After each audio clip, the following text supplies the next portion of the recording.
start from the global space for our first conversation this morning with the Chief Executive Officer of Financial Derivatives Company, Mr. Bismarck Rouhani. We see new sanctions on Iran, and that has moved the oil. We've seen 0.51% for Brent and 0.61 for WTI. I wonder how this will sit down into Nigeria. Mr. Bismarck Rouhani joins us for this conversation. Mr. Rouhani, good morning and welcome to the program. Good morning, and thank you for having me this morning. Great. We've been hearing of sanctions and tariffs, and we've seen investor sentiment swayed one way or the other because of Trump's tariff. But I don't know, did we see this Iran, sanctions on Iran, Iranian truck drivers and all? Did we see it coming? Because it is moving the global oil market at this time. Yes, we didn't see it, but obviously, now that Israel and Gaza seem to have been sorted one way or the other, and now that Ukraine and Russia are about to have a deal, I think in the next few weeks, I think the focus now is on having Iran becoming a compliant member of the international community. But that comes with some risks. So what is happening is that the markets are actually pricing in the risk of an escalation in Iran, and that's why it's at $75. But generally speaking, all projections are that oil prices will come down to about $72 a barrel. Even at that price, I think most countries will be able to get by. But if it falls below that, then it becomes difficult for the shale producers in the United States, and Russia for that matter, who needs a lot of oil revenue to make up for the past. It will be difficult for them to break even. So we see oil prices straddling between the $70 to $73, $74 a barrel. If you take that into consideration, then for Nigeria, it means two things. One, it means that we need to increase our production, which we cannot do because we are OPEC. We have to be OPEC compliant.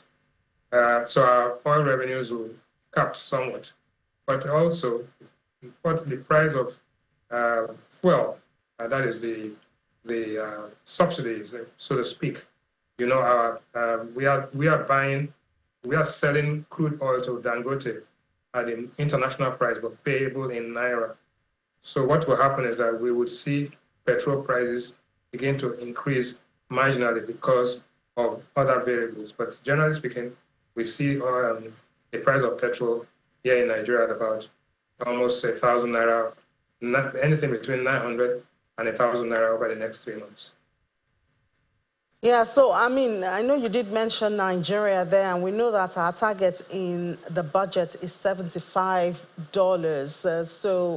And as you noted, we cannot just increase our production, even though I wonder if we have already hit our OPEC quota. So where does this leave us as a country? It might be good for consumers because it means that at the pump, the price should be lower or at least steady at where it is now. But where does it leave government funding and revenue from the budget? The government has to be more efficient and aggressive in its collection of revenues. I think that's what the plan is, and that's why the tax reform discussions and bills are being reviewed at this point in time. Not to increase the rates, but actually to increase the efficiency of collection, one. Two, to ensure that what is collected is well deployed and is used efficiently. In other words, blocking leakages. That is easier said than done. The reality is that leakages have become endemic in the Nigerian system. So that's a major responsibility of the administration to see that, one, to talk about blocking leakages, to ensure that it is done, and to show examples of people where there were leakages, and that they should be brought to account and actually prosecuted. That's part of it. But having said that, I heard you talk about the imminent strike and the threat of a strike. But the reality is that in Lagos today, at least on Victoria Island, Ikoyi, and the upper end of the Lagos metropolis, there's no petrol at all. So it's not just an imminent strike. It looks as if there's already a scarcity. And that has created probably a black market already, which is what we try to avoid. And that is the purpose of the Dangote refinery, to ensure that what is available at the going price. But having said that, we need to understand that at this point in time, the bridging, which is the cost of this thing, if the NNPC is owing the independent market as 100 billion naira and have not paid the past, so their industrial action is probably justified. But at the expense of the people are suffering. And so something has to be done immediately. I think that's the language we see here. That when something is done immediately and when there's a threat, then everybody comes to their senses and does exactly what they have to do.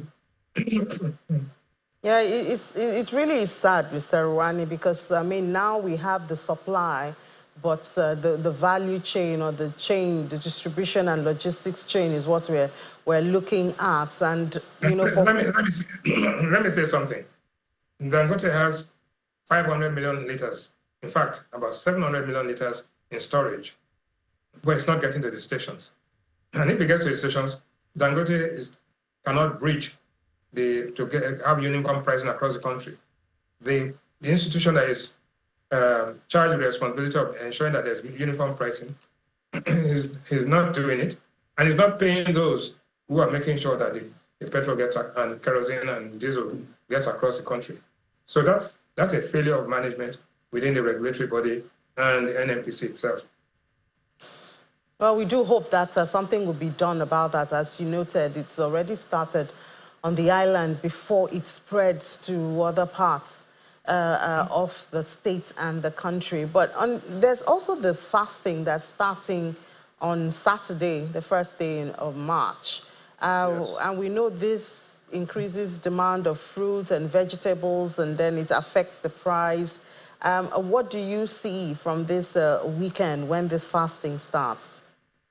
Again, it's not this weekend. Actually, as we speak, there's already a shortage of a lot of the fruits, mainly oranges. We've noticed a shortage in oranges. We've noticed a shortage in lettuce. We've noticed a shortage in even lemon and some of the lettuce, oranges, papaya, and many of the things that are used for breaking up fast. We've seen one shortage, two price increases in these commodities. But generally speaking, when you look at prices of goods, and typically during the fasting, people are supposed to eat less, but we understand that they eat more when you add what they eat in the morning and what they eat after breaking up fast. When you put the two together, it's more than the average for the 3 meals we're having normally. And because they eat with people, when people come to break fast with them, every day they break the fast, there's a feast, more or less. So that adds into the mentality. And we find out that aggregate demand for food and foodstuff during the harvest season, during the fasting season, actually is higher than during the normal times. But what are we seeing here? We are seeing now, today, the price of beans down by about 100,000, 4.76% in the last 1 month. Onions down by 9%, to about to 100,000 as well. And tomatoes up by 33%. Again, that's showing you what's happening, because tomatoes is one of the vegetables they use during the fasting. It's up 33% to 40,000 naira in the last month alone. Pepper is up as well by 50% to 120,000, and that is huge, from 60,000 to 120,000. But rice is flat at 100,000. So we see the perishables, we see the fasting sensitive commodities, and we see now, if you add into it the petrol and logistics price because of this scarcity, then we are beginning to see some of the side effects of scarcity induced and scarcity due to seasonality and scarcity due to fasting. So all of these things are playing into the price of goods and food. We expect that by the 15th of February, we would have a new inflation number based on the new methodology. And so we'll have to normalize that and see whether there is actually a trending downwards of inflation or flatlining, which we expect to happen. Don't forget that February is the month where people begin to go back to the market. And this February in particular, We're talking about pre-fasting. We're talking about Lent for the Christians, and we talk about Easter in April. So all of these things will play into the general level of prices in the next month or two. I think that's very important to bear in mind. Also, we've seen the price of cocoa fall sharply, when I say sharply, to $8,800 a ton, in spite of the fact that Ivory Coast has said that they cannot increase their supply this year. And that has an effect on our export earnings expectation, because we're expecting to earn about almost $3 billion this year. If this price stays through, then we'll be getting only about $2.3 billion, which is much better than what we used to have in the past. But it's every dollar counts in this time and at this time. All right, Mr. Rani, thank you so much for that update, especially on the prices of commodities, what to expect in the coming days as the fasting season begins this weekend. The Chief Executive Officer of Financial Derivatives Company, Mr. Bismarck Rani, thank you so much. Thank you for having me.